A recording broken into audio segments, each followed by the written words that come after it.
This video is sponsored by Alpha Draft, where you can play fantasy esports such as League of Legends. You can play in pretty much all the regions rather, China, Korea, NA, EU. Not sure if you can play LMS. I know you could play international wildcard tournaments when they had them, so if you'd like to do so, tens of thousands of dollars given away. They sponsor a podcast with me, Monty, description box below for the link.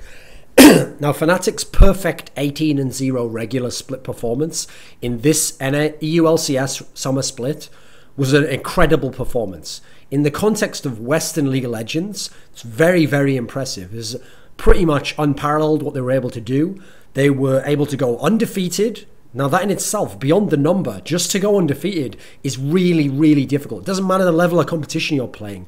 Even against lesser competition, you're going to sometimes run into that game where you make a mistake or they do something unexpected. The fact that they can be lesser actually can sometimes be the spoiler aspect. That's why in professional sports, you get examples where elite level teams, they don't lose to the second, third, and fourth teams. Sometimes they lose to the team who's like the 11th best, but has some weird strength in a certain area. So likewise, in that particular sense, just to even beat some of the lesser teams every single time is impressive. So just to go undefeated, very special. But I feel like the problem with examining this and how people started to think of the context and started to characterize this split is that it was too much tied into the emotions and the optimism of this logic. Okay, so FNATIC is by far the best Western team, correct? There with you so far, check.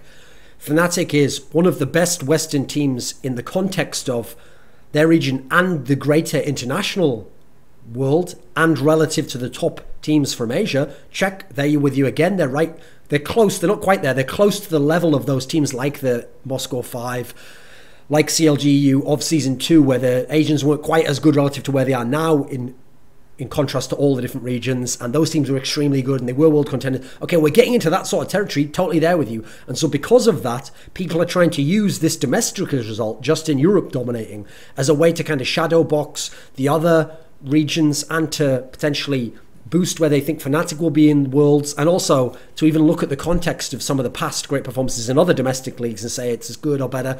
And this is where I think there's some problem, because you have to be quite nuanced in how you look at this and consider all the factors. So I've already explained great performance in the context of Europe and the West, great performance in terms of undefeated. But for example, I notice people are talking about this team and what it means implication-wise for FNATIC in a way that they never talked about similar scenarios. So when Cloud9 went 25-3 in the regular split of their first ever LCS split, NA LCS Summer 2013, and then in the next split, Spring 2014, they went 24-4. Okay, those aren't undefeated runs, but you've played a lot more games. You've played like 10 more games than FNATIC did.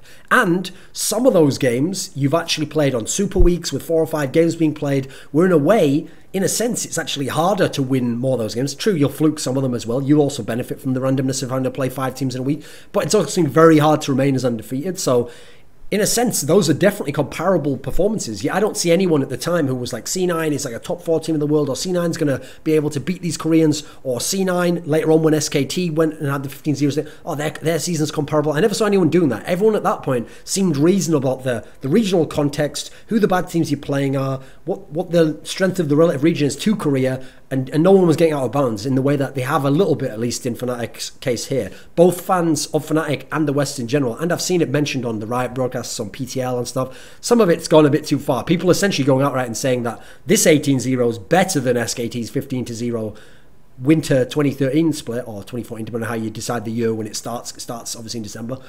The winter split there, it's better than or more impressive an accomplishment. So first of all, the reason why I don't like that is because it's an example of where this type of analysis, contrasting the context of something, understanding one thing compared to another when they aren't in the same exact field or realm, revolves around more than just game knowledge. Like, game knowledge doesn't mean a whole lot, actually. You can know everything about the champions, the matchups, the players, how their styles work, but if you haven't developed a philosophy of how the game works, in your opinion, you haven't developed certain thought processes to take that information, process it, model it, and then come to certain conclusions that make sense, but also in relation to each other.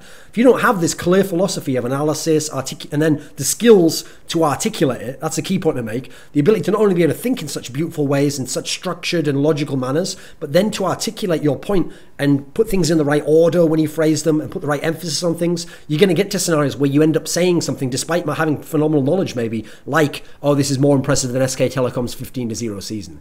So first things first, let's just look at the EU LCS this split. Now, let's compare the strength of the field to the history of EU LCS. So we'll start off just looking at this split so everyone can get in their minds where this split was. Now, one thing I thought was very overrated, or really overstated, maybe is a better way to say it, about this split in EU was the idea that all the teams are shit, even Origin and HUK to some degrees are not that good, and that's why FNATIC went 18-0, they just beat a bunch of shit teams. That's ridiculous to me, because actually, when I watched the whole split played out, and I looked at the strengths of some of the teams below FNATIC and below Origin, below HUK, actually, I think it's the other way around. It's not that everyone was shit, FNATIC were gods. It's that FNATIC were gods, then you had a really large mid-tier of the sort of next level of teams, and then you had a couple of shit teams. In my book, you only really had 2 legit shit teams, SK and Copenhagen Wolves. Beyond that, if you want to expand it beyond than just a mid-tier, I'd say reasonably there were 4 tiers to this season. There was FNATIC, tier 1. There was H2K and Origin, tier 2. Now, admittedly, Origin had more than H2K, but H2K had enough that they should be separated from the next tier. They were still a very good strategic team, and they were at least a threat to Origin and FNATIC, even if they weren't going to beat them. So that's tier 2 is Origin and H2K. Then you've got like tier 3, and tier 3 to me is Roccat, Unicorns of Love, Giants, Gambit, and Elements. Now, yes, Roccat and Unicorns of Love to some degree were much better than the others at other time, well, Elements and Giants at least. But in terms of overall, when you match up strengths with weaknesses, stylistic concepts, playing against all the teams in the field, these were realistically a more reasonable group to bunch together. So we had 5 teams there. So actually, in terms of good to above average type teams, we actually had like 8 teams out of the 10 in the league were in that sort of category. I mean, obviously average doesn't make sense in that concept, but I mean above average in terms of they weren't bad. It's not like they were actually legitimately bad teams and they couldn't play good League of Legends. They had strengths, they also had glaring weaknesses, which is where they'd lose, and stylistically depending on who they were playing. Hence, Roccat didn't have a top placing, yet Roccat beat HUK in both games. You know, this is the exact scenario we see happening. Gambit was a team that was dangerous to go even against people like Origin. This is one of the interesting things. So I think it was overplayed, the idea that they were all shit. But with that said, in terms of actual strength compared to past EU LCS splits, now let's look at this season by season. 2013 spring split was where Gambit and FNATIC were elite teams. They were 2 of the absolute best teams in the world. They came in, they were elite in this split. And then you had, that was tier 1. Then you had tier 2, which was SK and EG. And they could compete with Gambit and FNATIC. Usually would be expected to lose, but should overall be better than all the teams below them. So there's tier 2. Tier 3 was... And so at that point in time, SK and EG were comparable to Origin and H2K now. So that's like there was an extra God tier team in that split. And then there was a similar amount in the H2K Origin split tier, which is SK and EG at that point. Then you had the next 3rd tier, which is equivalent to that mid tier I explained about in this split, which was Copenhagen Wolves and Team against all authority. They were like solid teams, and sometimes they could play well against the others, get a couple of wins, but in general they were going to mainly beat the teams below them, and they were going to be in that realm. And then there was a solid 4th tier, the shit teams comparable to the SKs and Copenhagen Wolves of now, which was Dragonborns and Giants.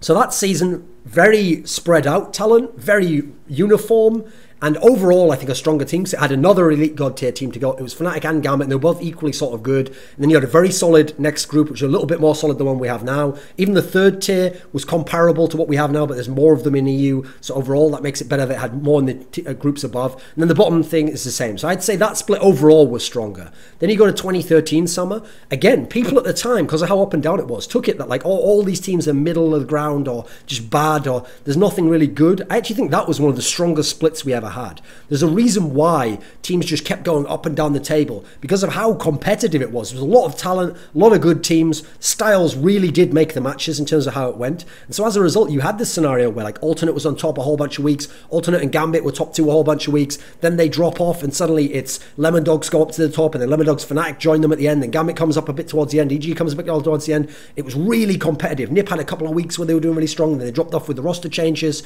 There was so much going on in terms of like Alternate Creaton broke his arm, NIP lose extinct, Gambit go take a boot camp. It's all the other factors that were making it up and down, but it was a very competitive season. This is one of the strongest ones. For me, there's a reason why at the end you had like Gambit, Lemon Dogs and #1, then you had like something ridiculous, like what was it? I think you had like 4 teams who ended up tied for 2nd, and then you had 2 teams who'd only won 2 games less than them, tied for 6th. So you had a really strong set of teams there. Now you didn't have any godlike teams, but in terms of like tier 2 type, lots of tier 2 types. And then tier 3 was pretty good as well. And then you had the shit teams at the end. Now you go, so I think that season overall stronger than this one, especially in terms of competition. It didn't have the godlike teams like FNATIC, but it had so much more mid-tier to above that. In fact, no, it had so much more tier 2 rather. Really strong, but not the gods. Then you go to 2014 spring. This was quite strong. This was comparable to that split before, but not in terms of the overall top level. There weren't really top level teams. That's why SK could be on top just from strategy. That's why FNATIC got there eventually after getting over some of their issues just by talent alone. And then you had the other teams. You had the Alliance got it together at the end of the split. Rocket had some early cheese type plays early on where people didn't know how to play against them. Overall, that one was like good, and in terms of like overall feel, it was like a mixture of tier 2 and tier 3 there. There was no tier 1 really for me in that particular sense. So lots of quality, no truly elite, and quite effective styles really there. Summer split of 2014, Alliance were the gods, very dominant team, one of the best of all time in EU history. FNATIC were pretty good and got there again with their talent. Then you had a really solid mid to, this one was between tier 2 and tier 3, mid tier to good of like Superhot Crew, SK, Millennium, Rocket. They all had their own reasons that they were good, their own strengths, and you could really mix it up and they could have come out in any order there. So overall, I'd say also stronger than this one here because you had the gods and then you had some other ones. I guess that one's the most comparable overall. Then last of all, and that, yeah, I'd put Summer last split as last year as the most comparable to this one. And then finally we had Spring for this year. Now, SK very strong. FNATIC and HUK pretty good, definitely up at that Origin HUK type level. Then you had a really solid mid-tier again this time, but I think more solid overall, which was you had Gambit, Unicorns Alive, Copenhagen Wolves, and those 3 really had their own reasons as to why they were good during parts of the split and had their good matchups. Then you had a lot more weaker teams overall in terms of the bottom end. You had some really bad teams who were really struggling for a lot of the time, Rocket, Elements, you know the teams that are down there. So I think actually that was quite a comparable split, and overall I think that might have been marginally better in terms of, I think the tier 3, the mid-tier people were slightly better, but that's comparable. So overall, you can see here, EU LCS this split, nowhere near the strongest of all the splits. In fact, it's maybe 3rd or 4th best, and even then there's really a lot of debate there. So not one of the strongest splits. You have to say that first of all, the context of the accomplishment. Then you have to look outside of this region. So, no. You probably think, oh, I'm going to Cloud9 now, or SK's right. No, before we go there, here's a great example for you. So if you've ever followed Taiwanese and Southeast Asian League of Legends, you'd know that one of the famous things there is in their 2 leagues, GPL, which was all the Southeast Asian teams, and then LNL, which later became LMS, which is basically like Taiwan, Hong Kong, Macau, those areas, which are better quality of teams.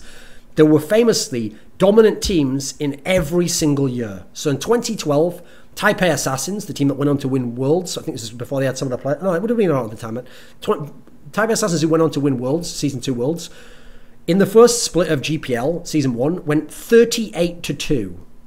Then, next year, in the spring split of GPL, Taipei Assassins, 27-1.